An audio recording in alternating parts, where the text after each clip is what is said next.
and welcome to today's live chat, which is coming to you from Wrocław, Poland, or at least it's coming to you from to the south of Wrocław, Poland, not quite within the borders of the city itself. It's coming from, just outside a campsite called Camp for You, which is located at Szczechnica, which is to the southeast of Wrocław, so it's 17 kilometers. Using this dike I'm walking on right now to the city center. This is this is the floodplain of the Oder River, which is to my right. And although the Oder River itself is around 3 kilometers from here, but it's got this huge floodplain because, well, in 1997, there were major floods here in the summer of 97. And since then, a lot of work was done to improve this floodplain and the dikes. And there's, if I remember right, there's 3 sets of dikes, in fact. So that can be used for farmland, which is behind me. But can't build on it. Anyway, sorry, so I just thought I'd put the thing in perspective and where I am and what I'm going to actually talk about today, which is buying an RV in 2023. So the trade fair season is now on, so it kicks off with the biggest of them all, Caravan Salon, and then there's all sorts of smaller ones, which are local ones. So I think that this week there's one in Sweden, maybe there's one in Switzerland, Austria next week. I was in Fulda last week. There's one in Birmingham, UK in October, etc. So there's lots of them are happening. But the big problem is that there isn't really any stock to sell.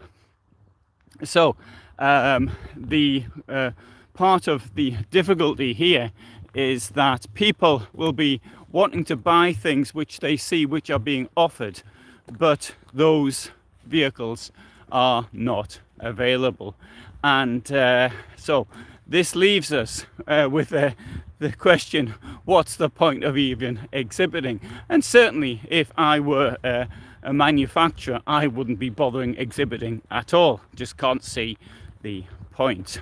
What might be worth exhibiting, of course, is if one is a manufacturer of equipment for motorhomes, and that in the current situation, yes, certainly. And not only that, another thing is one might have equipment or tools for people who want to build their own vehicle. That, I think, has a great deal of application in the current market.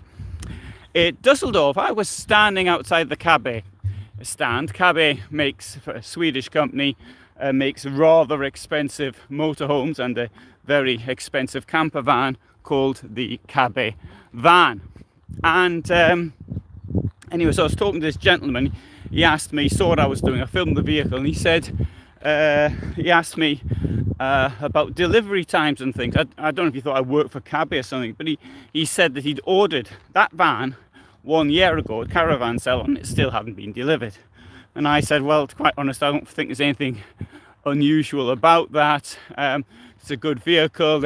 There's these delays, and it's not the fault of Cabé that there's delays. But he didn't say this, but I understood what he was saying to me is, well, how come they're looking for new clients when they can't even service the ones they've got? And that is the important thing I would consider. If I were an existing client, and I see this from comments that I get as well, that why would one trust the manufacturer or the dealer when they're clearly paying to look for more clients when they can't deal with the ones they've got? Now, I did notice on the comments on one trade fair event, it was on the public comments, which are the opinion comments, which are there. So I'm just taking my jacket off because it's so hot, and was the following. that, oh, I went there, I can't, oh, not very good fare because there was hardly any vehicles there. Well, the thing about there not being any vehicles there is due to the fact that they can't get stuff to sell. So the big question is, though, rather than me beating around the bush, is when will there be something to sell? And that I can't give an answer to. When supply chains get disrupted, and the way that they have been disrupted, then it just takes one bolt. Something costs a few cents, and then the entire system has been upset. So at the moment, even buying really expensive vehicles, people mightn't even know what they're getting inside. Are they going to get a Truma heater? Are they getting a diesel heater? Are they getting an Alde heater? They don't necessarily know. And as some of these vehicles, they may be waiting, for argument's sake, I'm not blaming Truma or Webas or anybody, but if they order something, then the manufacturer sees it's not going to get delivered, and then it says, well, he gets a replacement for it, but it uses another form of technology, such as the Alde, which would then mean sort of breaking up part of the already built motorhome to put the other technology inside. Then there is a problem. Now, it's a case that when today, it's not just that they don't know what colour they're going to get for their motorhome, but people don't even know if they're getting a manual or an automatic gearbox. This is the problem, and the fussier people are, the less likely it is to get it relatively quickly. And by relatively quickly, I mean 2024. So that is the problem. So if anybody wants to buy anything, now as always, I suggest the same things. I say you don't buy, right? Don't buy, you rent. But I also had an experience last week in Mülheim. Mülheim being the street where there is Kölner the more RV dealers than anywhere else in Europe. About 3,300 meters of this street, and there are one or two other things, not just RV dealers, but it's motorhomes above all, which are in Kölner. And there was somebody, I was at the Ahorn dealership, which is at the very end, or the very beginning, depends on how you look at it. And somebody came in and wanted to rent vehicles. Well, the Ahorn there doesn't actually deal with that. So I started making suggestions to him. So go there, go there, go there. I told him who to contact on the internet. Thing was, he'd done everything. He'd walked from the centre of Mülheim to where we were, so I should say, or I was. I don't work there, I was just filming there. And so he'd done all that, and then he couldn't find something to rent. So even with the rental market, it's a situation which I do appreciate, which is difficult. If anybody if anybody needs anything in Poland, I can actually probably get them fixed up. But if that's the case in Germany, that out of season, let's face it, it's now September, it's the end of September, or then it was the middle, I suppose. But he couldn't find rental, so that shows what the demand is at present. And I don't know what the solution is in that case. There are, on the second-hand market, one does see some vehicles. For example, I'll be having some on the I'll be doing some reviews in the next few days of used vehicles which I've come across, but they go really, really quickly. And I got a message yesterday saying, sorry, there's a rabbit I'm running. I got a message yesterday saying, would I recommend a Hymer, deathless or hobby vehicle? And I said, what I recommend you do is the following: you buy the vehicle which is available. You don't get fussy and start comparing trying to get, well, I don't really want that one, I want that one. It depends what's important to you. But if you hold out that you want a given brand, then you could end up really waiting a very long time. So consider the following. Consider what is the layout that you want. I'll put that at number one position.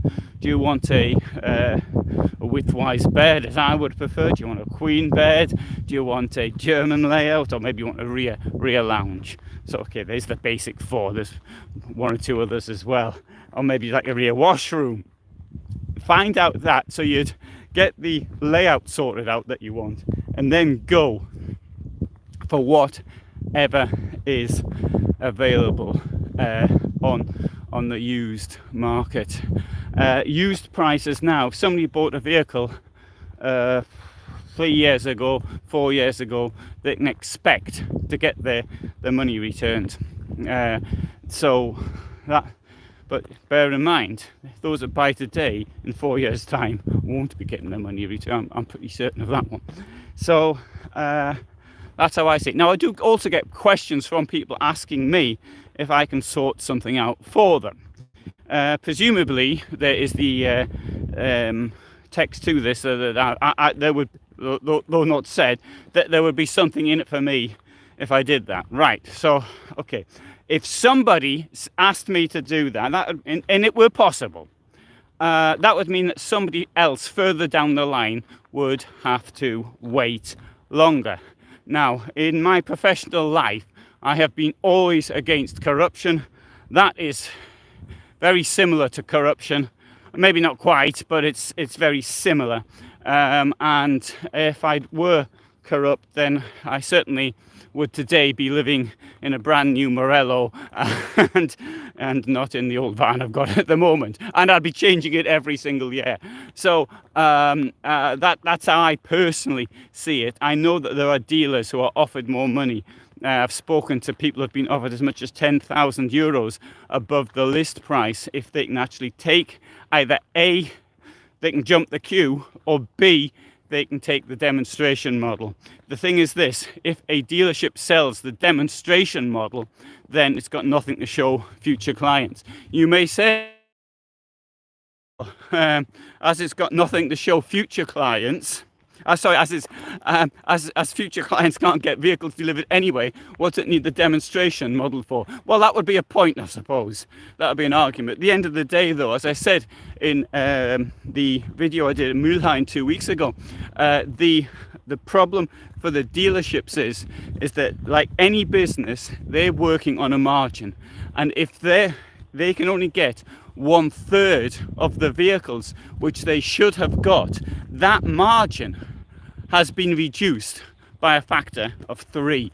So that's very, very approximately, because obviously they're not giving discounts and things now, and they're stuck with the same costs as a minimum, and probably greater costs because everything else has gone up. So it's not really the fault of the dealer. So very good. Early morning walk out here in the countryside, and I haven't really given any answers to this except to say that you're probably not going to get one. That's number one thing. As always, I say look for used vehicles first. Well, rent first, because let's face it, you might like it if you can find a rental model. Then go for a used one, whatever turns up. And if you really, really insist, then try and get a new one. But you're looking at a very, very long wait. So, well, thanks for being with me today. It's been a really attractive day, and weather is perfect as far as I'm concerned. This is just the sort of weather I like. It's around here 19 degrees, and this is great. No wind, super for cycling. In fact, I might even go back and get my bike and go somewhere on my bicycle today. So today there'll be a film, obviously, at the usual time, and but for the moment, thanks for watching, and all the best from me in Wrocław, Poland. Thanks for being here.